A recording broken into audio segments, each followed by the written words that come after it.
आप सभी माता बहन भाइयों को जय श्री राधे, जय श्री कृष्ण।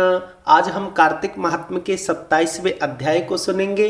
इससे पहले आप सभी मेरे साथ में बोलिए हरे कृष्ण कृष्ण कृष्ण हरे हरे, हरे राम राम राम हरे हरे। आइए कार्तिक महात्म्य के 27वें अध्याय को सुनते हैं। नारद जी ने राजा पृथु से कहा, हे राजन, एक दिन की बात है, विष्णु दास ने नित्य कर्म करने के पश्चात भोजन तैयार किया, किंतु कोई छिपकर उसे चुरा ले गया।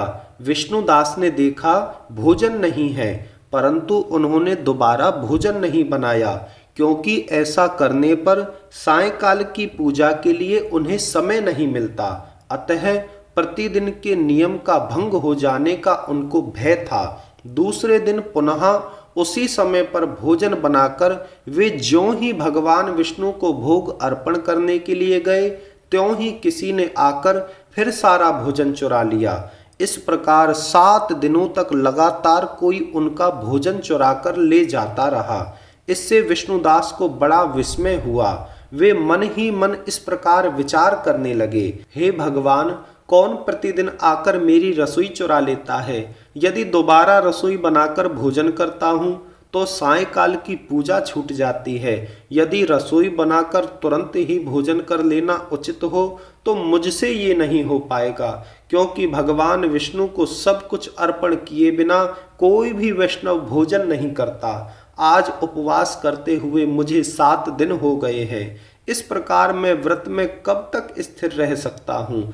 आज मैं रसोई की भली भांति रक्षा करूंगा। हे राजन, ऐसा निश्चित करके भोजन बनाने के पश्चात विष्णुदास वहीं पर छिपकर खड़े हो गए।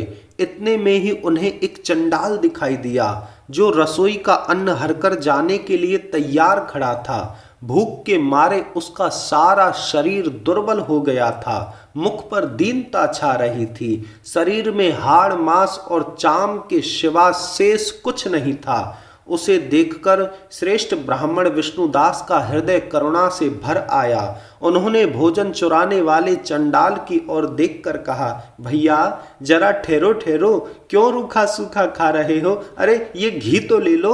इस प्रकार कहते हुए विप्रवर विष्णुदास को आते देख वह चंडाल भय के मारे बड़े बेग से भागा और कुछ ही दूर पर मूर्छित होकर गिर पड़ा।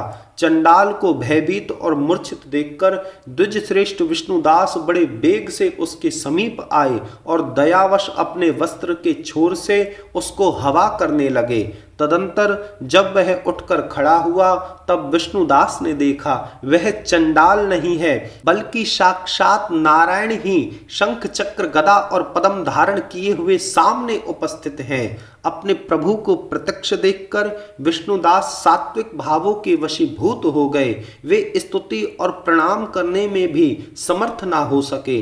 तब भगवान ने सात्विक व्रत का पालन करने वाले अपने भक्त विष्णुदास को छाती से लगा लिया और उन्हें अपने जैसा रूप देकर बैकुंठ धाम को ले चले। उस समय यज्ञ में दीक्षित हुए राजा चौल ने देखा विष्णुदास एक श्रेष्ठ विमान पर बैठकर भगवान के समीप जा रहे हैं। विष्णुदास को बैकुंठ में जाते देख राजा चौल ने शीघ्र ही अपने गुरु महर्षि मुद्गल को बुलाया और इस प्रकार कहना आरंभ किया, हे गुरुदेव, जिसके साथ स्पर्धा करके मैंने इस यज्ञ दान आदि कर्म का अनुष्ठान किया है, वह ब्राह्मण आज भगवान विष्णु का रूप धारण करके मुझसे पहले ही बैकुंठ धाम को जा रहा है।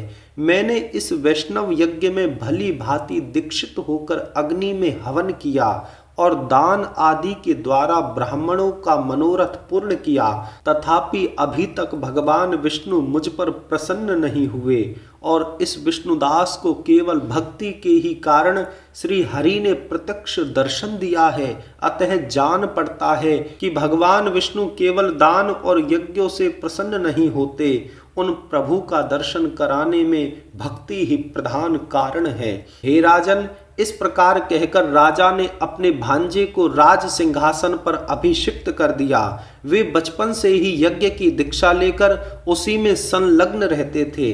इसलिए उन्हें कोई पुत्र नहीं था। यही कारण है कि उस देश में अब तक भांजे ही राज्य के उत्तराधिकारी होते हैं। भांजे को राज्य देकर राजा यज्ञशाला में गए और यज्ञ कुंड के सामने खड़े होकर भगवान विष्णु को संबोधित करते हुए 3 बार उच्च स्वर में बोले, हे भगवान विष्णु, आप मुझे मन, वाणी, शरीर और क्रिया द्वारा होने वाली अविचल भक्ति प्रदान कीजिए।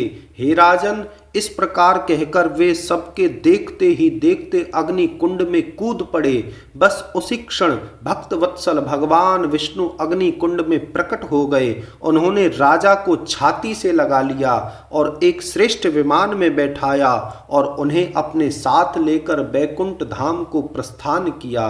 हे राजन, जो विष्णुदास थे वे तो पुण्यशील नाम से प्रसिद्ध भगवान के पार्षद हुए और जो राजा चौल थे उनका नाम सुशील हुआ।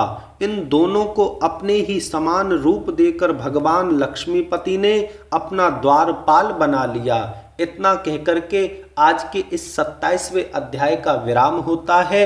आप सभी मेरे साथ में बोलिए, हरे कृष्ण कृष्ण कृष्ण हरे हरे, हरे राम राम राम हरे हरे। पुनः आप सभी माता बहन भाइयों को जय श्री राधे, जय श्री कृष्ण।